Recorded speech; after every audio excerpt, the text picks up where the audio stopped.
Hey, welcome everyone. Uncovering growth in life's unscripted moments means learning to find strength, resilience, and personal development in situations where there is no clear plan or structure. Often we experience the most growth when life doesn't go as expected, whether it's a sudden change, a challenge, or an opportunity that comes out of nowhere. In these moments of uncertainty, we're pushed to adapt, reflect, and sometimes rethink our approach to life. By stepping outside of the rigid frameworks we often set for ourselves, we become more open to new possibilities and deeper insights. It's about embracing the unpredictability of life, using it as a catalyst for self discovery and transformation rather than resisting it. Welcome to another show of The Other Side of Addiction. And I am your host, Al Richards. And today, for the second time, we have the beautiful Kiralei coming on the show, and we're going to be discussing optimal efficiency. And we have a special guest that's coming on and joining us today. So I will let Kiralei introduce that gentleman. Yes, I brought Joe Call, and Joe is the founder, the leader of a was so it's not AA, it's not NA, it's a community resource group called Tug to Recovery. But Joe, I want to let you talk a little bit about that and what your journey has been. So, Tough to Recovery started off as just an idea when I was getting high on the streets, right? Living in homelessness around the Lantern House. I had this idea that I didn't see the warning from the rocks. So it was too late for the lighthouse to save me. Who is going to save me now? So that's where Tug to Recovery came from. Much like a tugboat would save somebody, like a crashed ship, or even a tug helps move a plane when it's on the ground when it can't do it alone. Uh, that's where the idea from it came from, and we're just growing on it from there. So How, we're, like how she said, we're not NA, we're not AA. We're just a community of like-minded individuals that are committed to helping each other through life struggles. so is it like a therapeutic community type? Yeah, yeah. So we have social support groups every Monday and every Thursday at two different locations. Uh, and yeah, it's similar to like a process group that I had when I was at Action Recovery. You know, Yeah. I'm seeing a few more, even a couple of recovery places start changing into more that direction instead of the AA. I mean, AA has saved thousands of people's lives. I mean, no doubt on that. However, there's also new ways that are coming forth where people are starting to understand how the brain works a little bit better and how recovery works. And a lot of us know that addiction is just the band-aid to help us numb or cover up whatever it is that we're holding inside. That's not really the issue. Anyway, that's my version of it. And I know a lot of my guests have come on and said that same thing, and also what I'm finding out too is it's crazy how the recovery community supports one another a lot. They really do. However, I've seen people in recovery put down other people in recovery because of how they did their recovery. And yeah, we don't agree with that. Like, I believe that you got to take a little bit from everything to make it your own with anything in life, right? So the more resources or the more groups that you can be involved with, I think the stronger your recovery is going to be. yeah. And to each their own, right? I mean, that's how I see it. To each their own. If AA doesn't work for somebody, why are they getting put down or being, talked as like you're a non-believer because maybe someone microdoses or maybe someone does the therapeutic community or whichever. The whole purpose of recovery is to get yourself back on track, get your life together. It doesn't matter, I think, how you do it, as long as you're doing it legally and you're doing it that it helps you, because that's the end goal, correct? Absolutely. Yeah. Absolutely. I'm totally on board with you with all of that. I don't have any negativity to share towards anybody that is trying to lead a better life, free from addiction, right? There's a lot of like you say, a lot of people that disagree and think that microdosing isn't okay, or Suboxone isn't okay, or whatever, right? I don't believe that, and I think that everybody in our group feels the same way, right? Like, if it's keeping me from shoving a needle in my arm and keeping me off the streets, right? and, and helping me in my recovery, then by all means, I'm going to let the doctor help me, you know? Yeah. Yeah. Yeah. And I don't like the labeling as well. And again, that's what I love about this show is I give everybody a safe place to go. I'm not going to knock anybody down.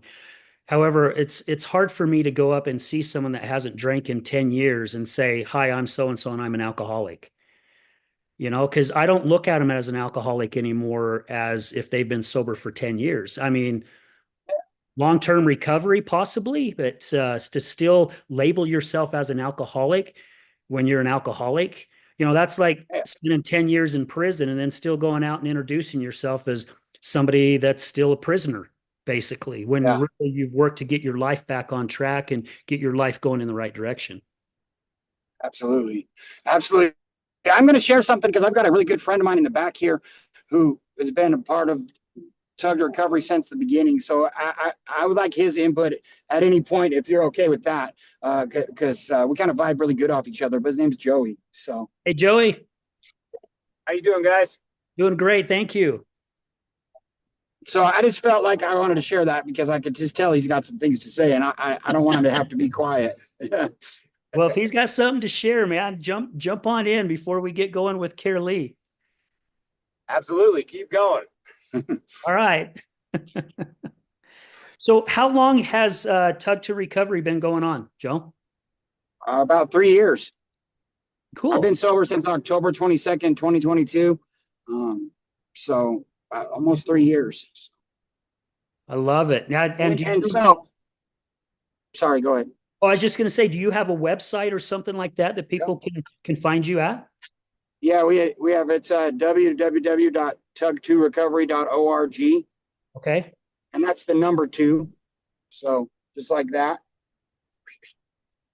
Yeah. Okay. Because I want to make sure I put that website on the show notes when it goes out. Yeah.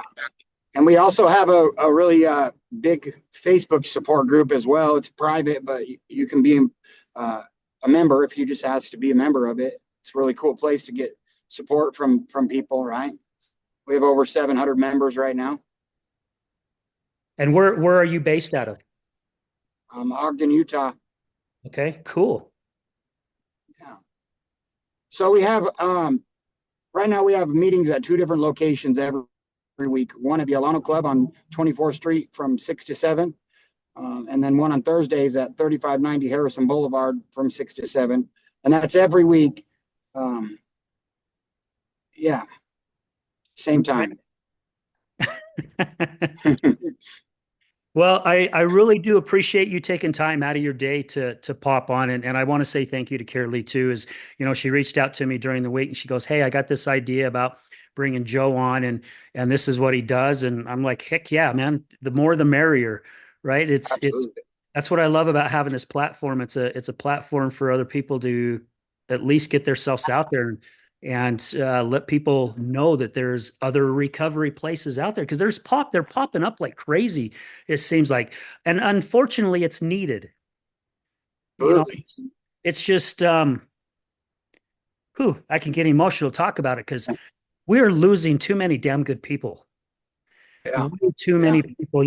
My beautiful friend Brooke just lost her brother to fentanyl poisoning on Monday. Um, I've lost my ex-wife, and I know some other friends who have lost some other people that was very close to them, who have all been in the recovery, and it's happening too much. And there's got to be I'm just gonna say there's got to be a fucking change. Something has got to change to make to give ourselves a better success rate. Because the old way of recovery to only have a 5 to 6, maybe a 7% success rate, that's not enough. We've got to No. increase that. We've got to get that up higher in the 70s and the 80s. And I think there's a few places that are starting to see that. Um, you know, I think what you're doing to be so open and everything like that and not really, again, I'm not knocking AA, so please don't think I'm doing that, but not have that AA model to where it's more of not talking about the addiction, it's talking about what the hell is going on and getting all of us to become more accountable for our actions and have that integrity because it really does change our life once we can get this stuff out and get it out in the open. And I like to say no one can hold that carrot over our head ever again. Absolutely. Absolutely. Yeah. I love it. I love it. I'm so thankful. The more opportunity that I have to share recovery, the more people we can help, right? It's really, and it's really a simple idea, right? If we share what we've been through, right, and we share what we've done to get through it and what we're doing now, hopefully we can inspire others to follow. And the more people that we can inspire, the more they can inspire, and then it just grows from there. It's a ripple effect. Yeah. Yeah. It creates a tsunami, right? It creates a tsunami. But do it loudly, like Joey said. That's what's on the back of our Tough to Recovery shirts is recover loudly, and we preach that all the time, right? Like everybody should know what you're going through. In my life, it was the guy at 7-Eleven. It was the grocer. It was everybody that I met knew what I was going through. My Uber driver, you know, and that's been the most powerful tool in my recovery to help me. And everybody should be right. Don't be ashamed of what you've been through. Like that's your story. You know, I'm proud of what I've been through and where I am now, and I want the whole world to know. Yeah. Yeah, and I'm glad that you put it that way, Joe, because I remember leaving an AA meeting with my wife at the time, and I've shared this on the show umpteen times. I was a guy that got his 10, 15-year chip, and the first thing that came out of his mouth is he thanked God every day for making him an alcoholic. And I thought that was the most craziest damn thing to say. I'm like, that is freaking nuts. I don't understand why he would say that. And it took me some time to start figuring it out because that's what made him who he is today. That's what gave him his strength. That's what gave him his knowledge. And I remember telling my wife at the time, well, not too long afterwards, I said, people in recovery get it. And she goes, what do you mean by that? I says, they get what life is about. I says, us who you call normies, even though I did battle a weekend alcohol and cocaine addiction for about 8 years,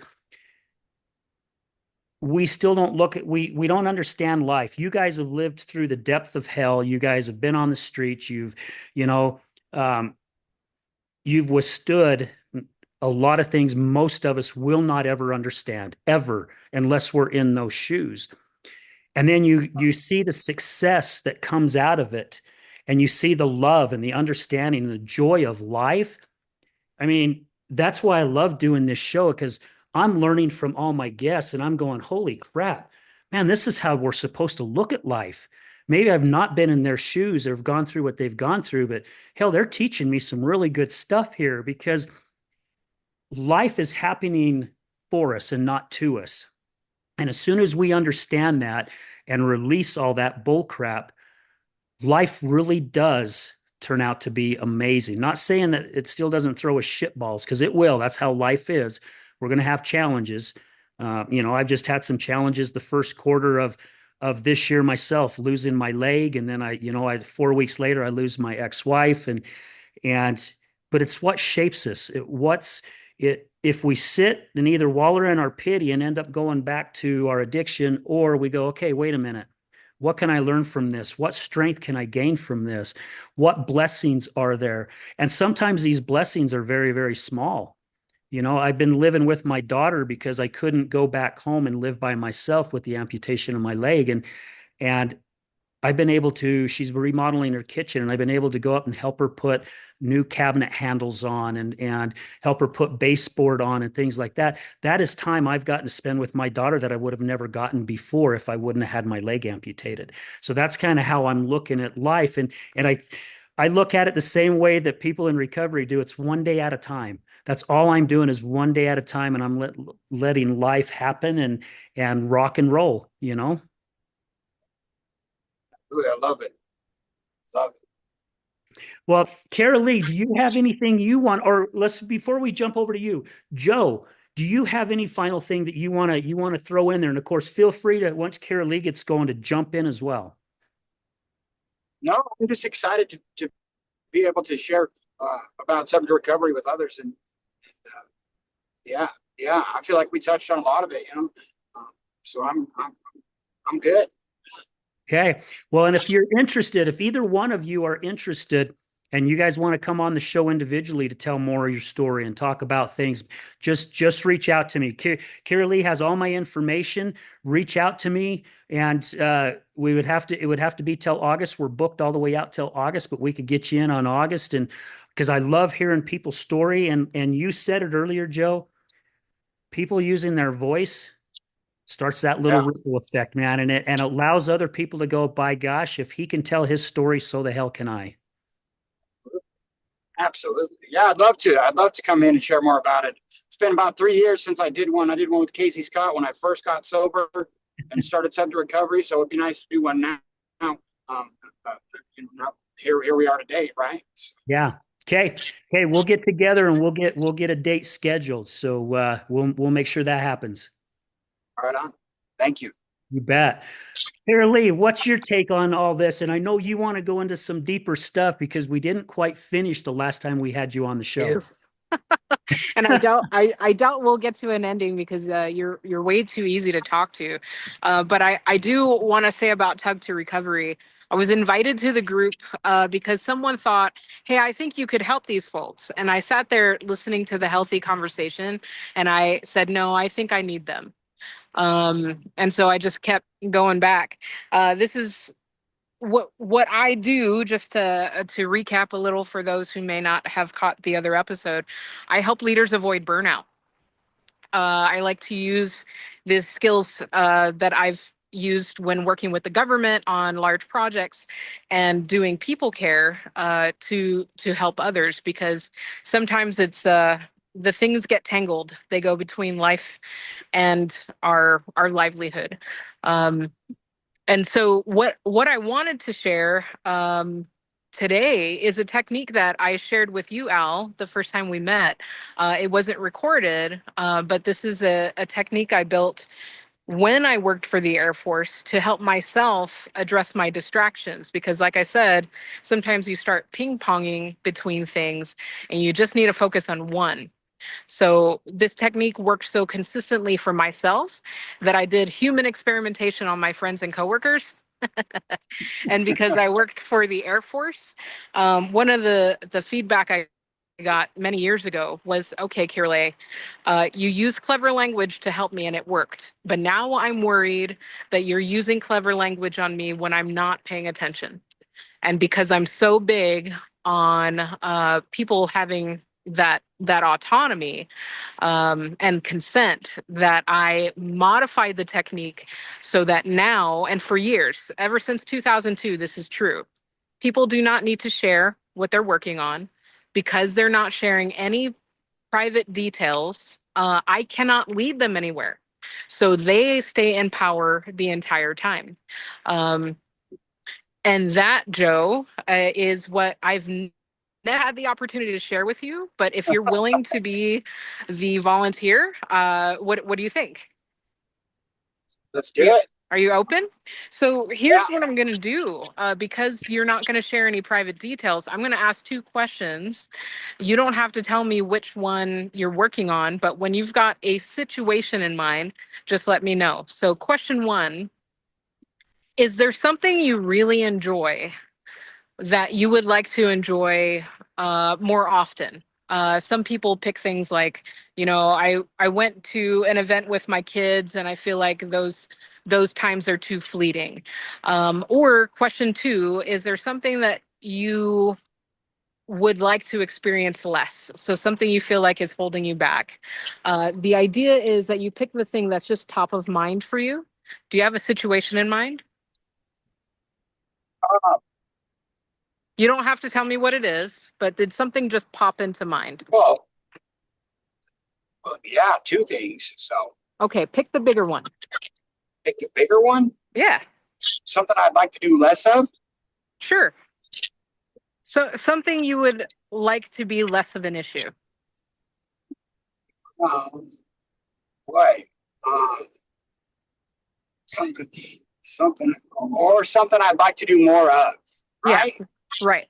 Either or. Well, there's just too many. I'd like to be able to do more with my family. Okay. Just keep that in mind. Okay. Okay, we're going to call that the situation. Now, in this technique, so not always, but in this technique, the job of the situation is to point to somewhere in your body. So as you pay attention to the situation, does your awareness instantly go to your shoulder, or does your awareness go to, I don't know, your Went ankle? Where does your to my awareness hand. go? Like, well, it went right to my hand. There you go. So what you want to do now, and I swear to you, this is going to go so fast, you're going to be like, what's going on? And I know he's Yeah. driving, but I've done this with people who are driving before, and it's Yeah. completely fine. But for insurance reasons, um, you need to tell me if you're getting distracted, okay? No, I'm golden. I've got Okay. my buddy Chase here, navigator, and holding the Okay. phone. I'm good. Yeah. I just want to make those public acknowledgements. Yeah. So If he now what you crashes, it's not our fault. No. okay. The other side of addiction is not responsible for. Yes. Yeah, thanks. Thanks for that. So, Can I get your signature on that? so now Oh, what you want to do, Joe, is you want to mentally separate, you want to decouple the body sensation in your hand from the situation that you thought of, because they might show up together, but they're not exactly the same. And so we want to take the situation, we'll set it aside. We're going to come back to that at the very end. All I want you to pay attention to is the sensation in your hand. So tell me, does it feel like a tingling or a pressure or like a temperature? it What's feels cold. okay? There you go. So now you want to imagine a box in front of you. Can be any kind of box. You just want it to be see-through, and there's a reason for that. You're Through my not going to head, I lock. just got a little tingly in my head. Sorry, go ahead. That's fine. So you're not going to lock anything away or banish it. We're just giving you like a petri dish, so you can observe something like a scientist and Okay. allow that cold sensation in your hand or even the tingling sensation in your head. Allow the sensation to visually be in the box. If it could look like something, it'll show you what it wants to look like. So what's in the Okay. box? A swing set with some grass and a trampoline. Okay. So I have a question for you. Yeah. The image in the box it's representative. If it could change to be more supportive, so be more intensive, be more supportive, change to something else. We're asking for change, but not into chaos. Basically, this or something better. If it could change, are you okay with that? Yeah. Okay, you're going to do something. Continue to imagine what's in the box, but then snap your fingers, and what's in the box may or may not change. Okay. What's in the box? I don't know what's in the box. Is there a box? No, Okay. not anymore. Yeah, that's fine. Now I want you to pay attention to your hands. Do you Okay. sense a change? My hands feels a little sore. Okay, so a change, but it doesn't feel cold. No. Okay, now think about the situation. You don't have to talk about it in depth, but do you sense a change there as you think about it?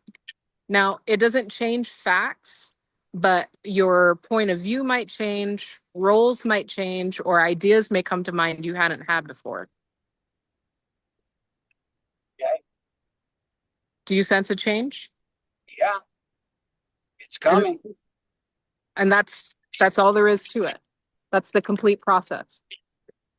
So, do you want to reflect on anything? You don't have to, but I'm just curious what's on your mind.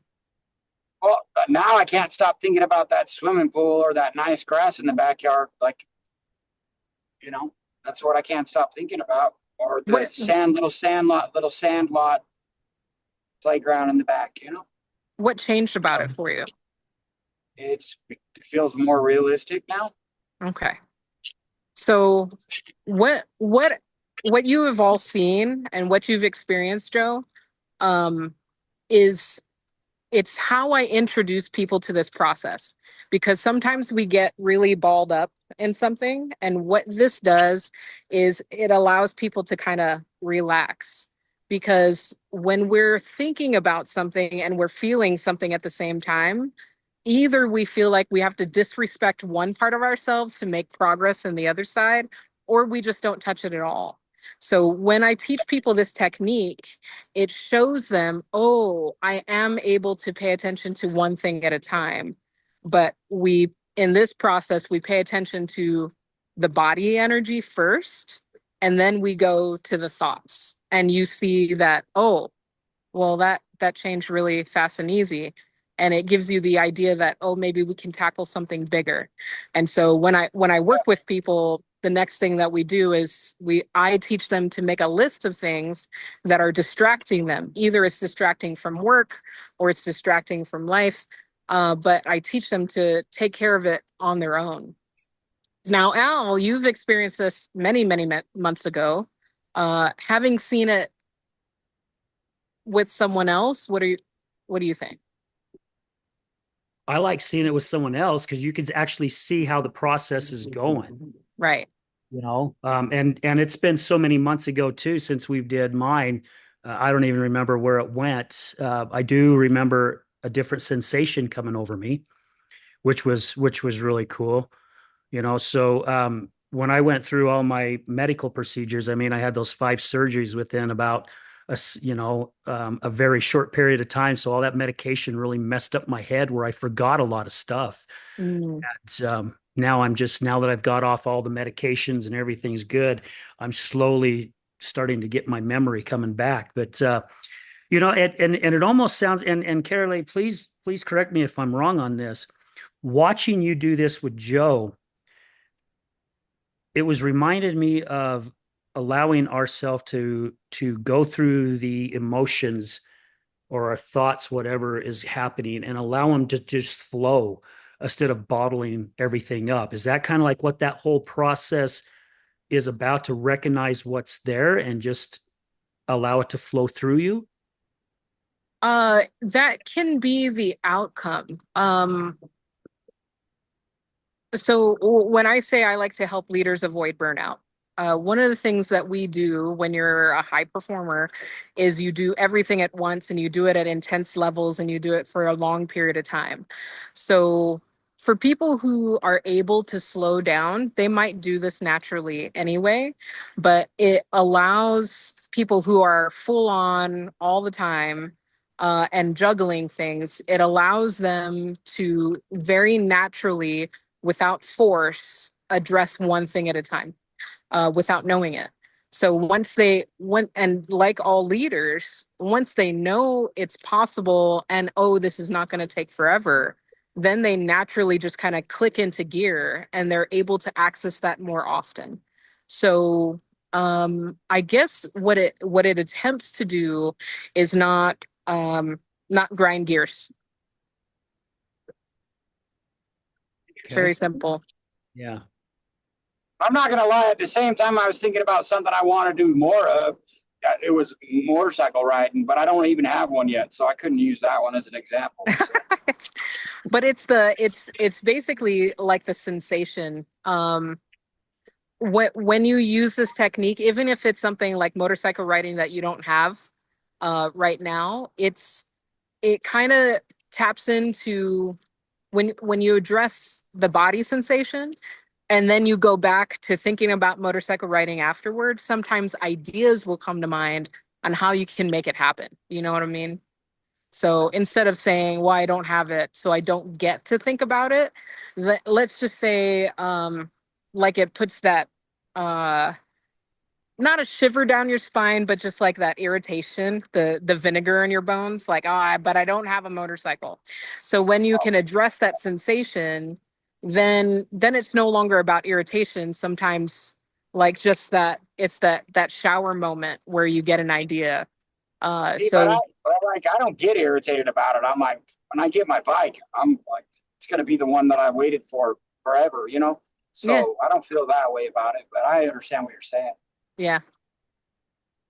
But so Joe, you see why I've been wanting to share this with you? because as a leader of others, like I um I didn't tell anybody this. I wasn't planning on saying this. So I love to work with leaders because, like I said, it's more that they just need that kind of tweak so they can be that high performer. But what I want in the future is an excuse to share this with people who serve others, like yourself, Joe. So um, if and just because of the podcast that we're on, Al, if there are people who serve others that would like an opportunity to learn, to either use this for themselves or share it for others, I would like to start a waiting list and maybe look for those who would like to subsidize the training of others, because I just want to share this, but I can't do it alone. So if you would like to learn how to, Al, if you'd like to learn how to share this with others, I'd love to teach you as well, because it's so simple. And the gist is that I teach people to get out of other people's way. Um, it's a leadership concept. It's strangely counterintuitive, but it's so helpful when we do it in a way that's empowering. Well, and it's a proven method that works, right? Because you've been teaching this for a while, and if you've been doing it with didn't you say that you've done this with the Air Force? Right. I didn't design it for the Air Force. I like to be specific about that. But I mean, just consider it like your coworkers, the way we said it, our wingmen. You care about the people who are next to you. So anytime you learn something helpful, you pass it along. Yeah. So yeah, I used it. I use it with my team members would be an easy way to say that. But yeah, very fast paced, but just kind of life things as well. Um, and a population of people that enjoy their privacy. So, Well, and my version is a good leader is somebody that also doesn't hold everything for themselves, right? I've worked with people in the past that once they learned something, they didn't want anybody else to know it, so they could get oh the wow. gratification all the time, and I think it's really important for all of us that what we've learned to share it with as many people as possible. And it may connect with some people, it may not connect, and that's okay because there's still that little spark that's in that person that it didn't connect with that may help them get into a different direction in what they're going. So again, I just feel a good leader is somebody that puts that information out there to anything to make people that are with us um, more powerful for themselves.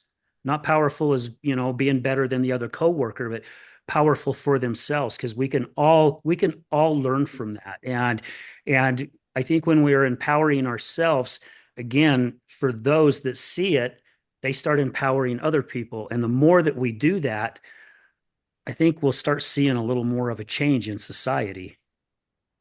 I feel like, well, somebody told me once that knowledge is power, right? Because it is. But I feel like the more knowledge we can share, the more Oh, he froze No. up. Yeah. me, it's about us, right? I'm taking as many people with me to the top as I can, right? And I mean that's the way it should be, you know. I don't like titles. I don't want anybody that works for me to ever feel less than each other. You know, I want us all to be um, working together uh, so that we can grow together. Absolutely. Yeah. Yeah, I concur with what you just said on that. You did freeze up just a little bit, but I get the gist of exactly what you're saying there, Joe, because it's important for us to do anyway. Again, that's just how I see it. It's important for us to do that. Yeah. And I feel like I don't know, in the last 30 years, we've seen our communities become more siloed. And I really think cell phones, like, it made a big difference when cell phones started being more popular. I stopped being able to stop on the side of the road and help people because you would pull over and you'd say, "Hey, you guys okay?" They'd wave their phone at you and say, "No, we got somebody coming. Go away, serial killer." Yeah. And it's just gotten to the point that we need excuses to meet new people, oddly. But yeah, it's not just recovery, it's our entire communities. Um, we need to stop having excuses to just be decent to each other.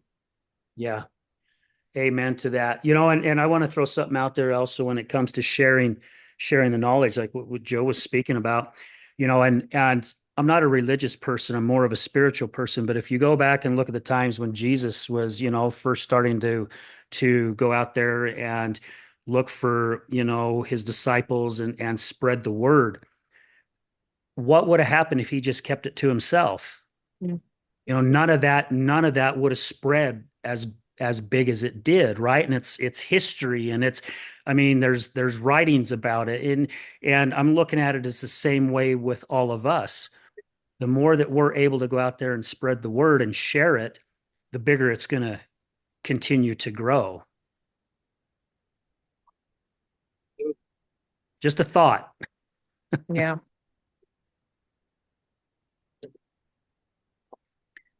So I mean, how far are you looking at taking this, Kiralei? I mean, sounds like, I mean, this is a passion of yours, and I know it's a passion because whenever you speak about it, you light up. You get a smile on your face, your eyes get bigger, right? You literally light up. And it means something to you because you want to make a difference. And that's probably the reason why you light up so much is because you do want to make a difference. Probably like when Joe's got when he's got his groups and he's talking about things, I'm sure he lights up. And I know I get that way when I'm on stage and doing public speaking, or I'm at a recovery place talking or whatever. I just light up. It's that flame that's underneath us to want to be able to share something, and hopefully we change one person's life. And as Mhm. Joe put it earlier, it's that ripple effect, and it just continues to flow. Right. Where do you see you going with all this? So my goal for at least a decade is to speak on stages to thousands. That's it's just I love teaching. My personal motto is to teach people to teach people to teach people. Um, However, I spent maybe 9 years working for the Air Force, so I've also got that super private want to just kind of walk through the world invisible. So it's just like these two desires don't go together. So yeah, where do I want to go? I want to teach others so that, like you said, I don't want to keep it to myself. I don't want to be the only person doing it. I don't want to patent anything. I just want humanity to really see what we're capable of doing. And sometimes we get in our own way. And so I've learned to do one thing really well. And then I've got a toolbox of other tools that other people develop that I love to use to help leaders avoid burnout. But I learned one thing. And so if I can teach it to others, I'd love to do it. Yeah. So how far does it go? Could go as far as it wants to. I mean, it could go huge. Yeah. Yeah. And I love that you said to allow people to get out of their own way. Hmm. Because again, my version is we self-sabotage so much stuff. And it's taken me a lot of years to figure this out, 16, 17 years of working on myself to become a better person and someone that has integrity and accountability and just wants to spread as much love as possible, to where going through my training that I've gone through as a crisis and recovery coach, to understanding a little bit more how that brain works, and come to realize, which I think the majority of us do not know, is we control what's up here. It doesn't control us. And now it takes time to start understanding because we've been programmed a certain way all our life, from infants all the way up to our adulthood. But when we're able to start recognizing things like this process you just did with Joe, right? You got him thinking, you got him in his head, and he's thinking about what he's seeing and the sensations that he's feeling and stuff like that. And when we can start getting in our own heads and start realizing we can control what's up here and we can change it within a matter, I mean, literally that fast, we can change it. Our lives literally do open up with so much more light. It takes us out of the dark, whether you're in the dark of darkness or you're just got a little just the shadow or whatever, however you want to look at it. I mean, we have the capability of changing so quickly. And our subconscious mind's going to come back to protect us constantly because it doesn't know what's fake. It doesn't know what's real. It just knows it has to protect us. However, as we start to continuously work on it, we start, it's like my coaches said, we refire new neurons. And the more you do it, the stronger it gets to where finally we're not battling it so hard anymore. It's coming more natural to us. And I think that is one of the coolest things that I have learned here in the past 16, 17 years is, my gosh, I don't have to sit here and think of this nastiness anymore. I can actually change it anytime I want to. It's my choice, right? It's like losing my leg. I had some people say, how can you be so upbeat after losing your leg? It's like I have two choices the way I saw it. I have two choices.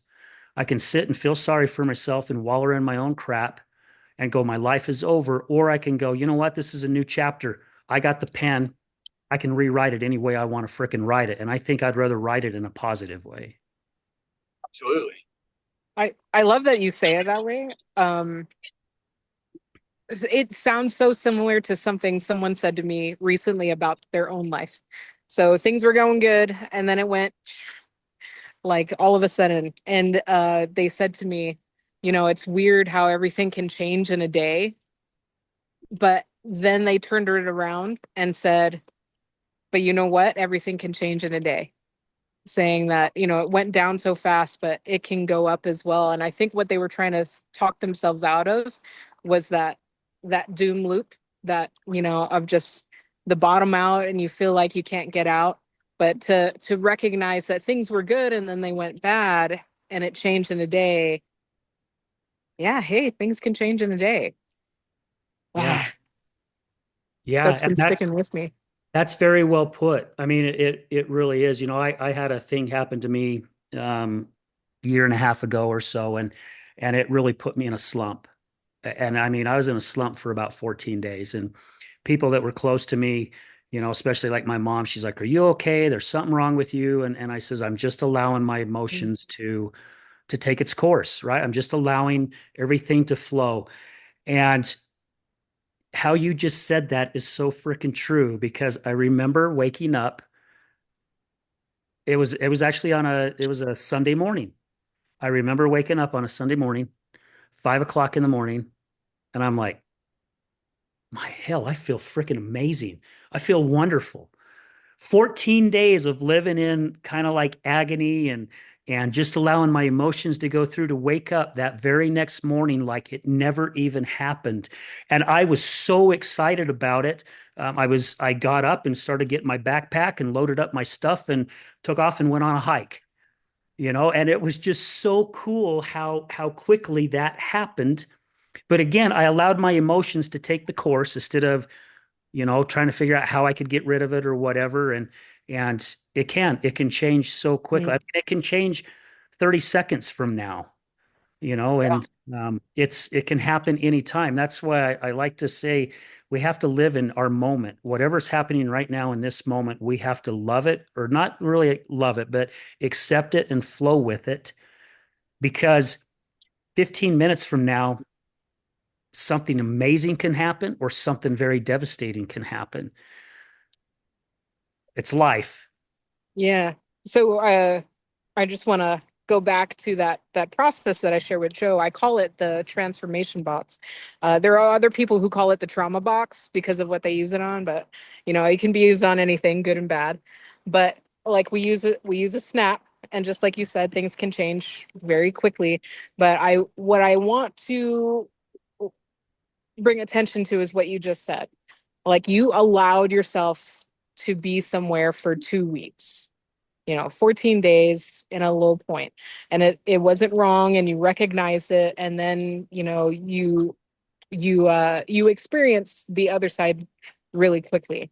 But I want to express, because sometimes people use the positive side of things, like it becomes the new addiction, right? So they start chasing that thing because if I don't, then I'll be on the bad side. but all parts of life have value in that experience. And when I take people through the process that can change things really quickly and bring some, better ideas, the intent is that you don't, it doesn't have to be like Dawn and oil anymore. You don't have to recoil against something that is not preferred. When you do a process like that, it kind of takes the ire out of it so that you can really go ahead and think through the issue without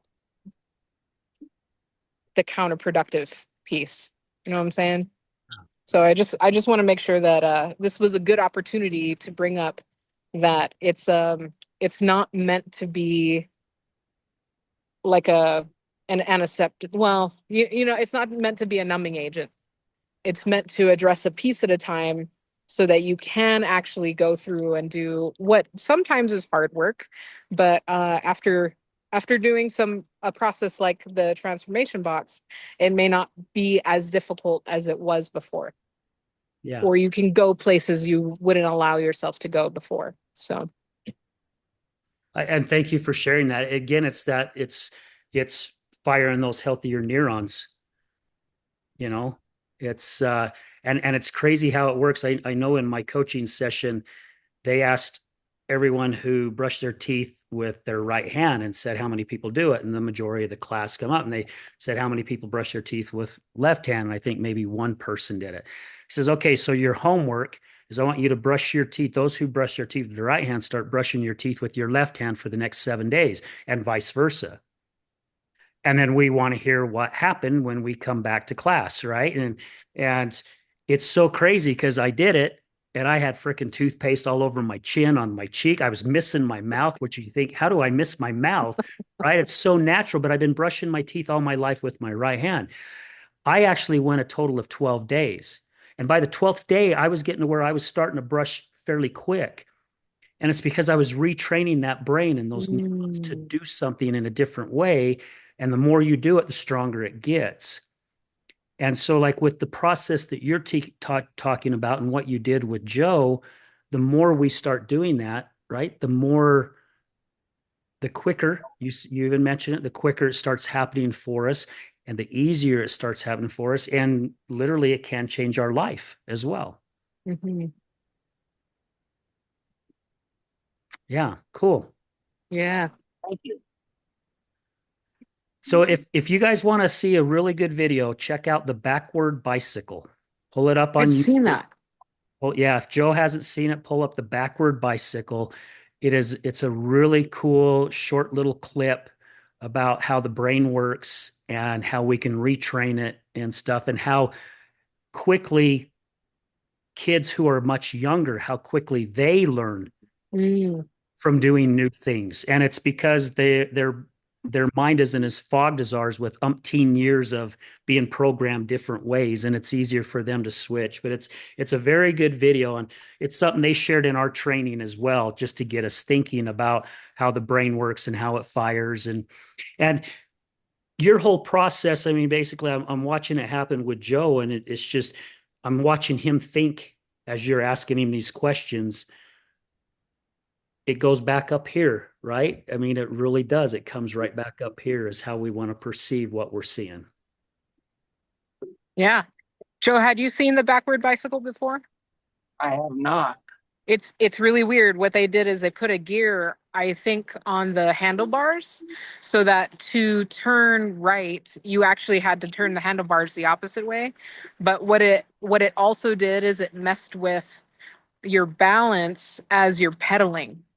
So it became counterintuitive and people would like fall over. Um, but they eventually learned how to do it to the point that riding regular bikes was difficult. Um, but the way I like out the way that I feel about it is